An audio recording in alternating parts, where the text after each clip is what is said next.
In our lives, there are many moments when we only see what we don't have. We keep saying, "This is missing. That is missing." While complaining like this, we don't even realize when we forget about the things we already have. Think about it. If a tree has no fruit, do we call it useless? But its cool shade, its shelter, and the fresh air it gives, aren't these blessings too? Today's story is about such a way of thinking, a perspective that can change your life. It will show us how the lack of gratitude can close our eyes, and how just one positive thought can turn our hardships into blessings. A long time ago, when people still traveled long distances on horseback, there lived two young men named Ethan and Lucas. They had very different personalities. Ethan was calm and patient, while Lucas was quick and bold. They were working in a big city far away from home. 3 years had passed, and now their hearts longed to return to their village, where their families were eagerly waiting for them. One day, Ethan stayed calm as always, but Lucas became very angry. Their carriage driver refused to take them through the forest, so they had no choice but to walk on foot from the border. They started walking quickly, hoping to cross before darkness fell. The first forest they entered was full of hunters' traps. Step by step, very carefully, they avoided them. Their bodies grew weak with tiredness, their throats dry with thirst, but the pull of home kept them moving forward. After a while, they reached the bank of a rushing river. Bad news. The bridge had been washed away by the heavy rains. There was no other option. After talking about it, they decided to swim across. With great effort, they finally made it to the other side. But misfortune struck again. Their water bottle was swept away by the muddy current. Ethan, happy to be safe, thanked God and changed into the only extra clothes he had. But Lucas grew even more upset.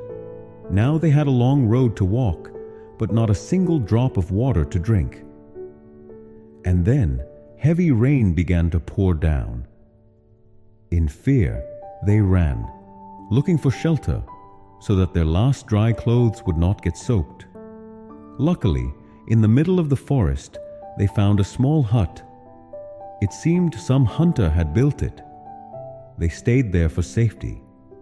While collecting rainwater, Lucas complained, "Ugh, what a terrible journey.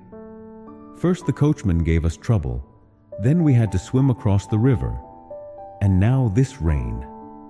After all these problems, will we even reach our home tonight?" When the rain stopped around noon, they started walking again. Slowly the forest ended, and they saw villages in the distance. But now, the sun was burning hot, and hunger was making their stomachs ache. At last, they reached a giant shady tree. They sat down there, ate the last of their food, and lay down under the tree in exhaustion. Suddenly, Lucas complained again. "What's the use of this tree? It's big and shady, but it has no fruit. It's useless." Ethan stayed quiet and thought for a moment. True, the tree had no fruit. But wasn't its shade a huge blessing in this hot sun? Just then, a calm, deep voice came from the tree itself. "I am the great tree under whose shelter you rest. For hundreds of years I have lived, watching the seasons change. My roots protect the soil from washing away, and my branches give homes to birds and insects. Every creation has its own purpose. Do not call me useless by looking at only one side. Look a little deeper." Lucas was shocked. His eyes filled with fear and regret. With humility he said, "Forgive me, O great tree. I am sorry for my ungrateful words. Thank you for opening my eyes." From that day, they learned a valuable lesson from the tree. People often complain about what they don't have, while forgetting to value what they do have. It's like a basket of oranges. If one is rotten and we only look at that one, we will never enjoy the sweet taste of the rest. So we must learn not to focus on what is missing, but on the blessings we already have. Gratitude can make our lives happier and more meaningful. This is the end of today's story. If you enjoyed it, please give it a like and share your thoughts so we can bring you more meaningful stories. Thank you so much for watching. We'll see you again in the next story.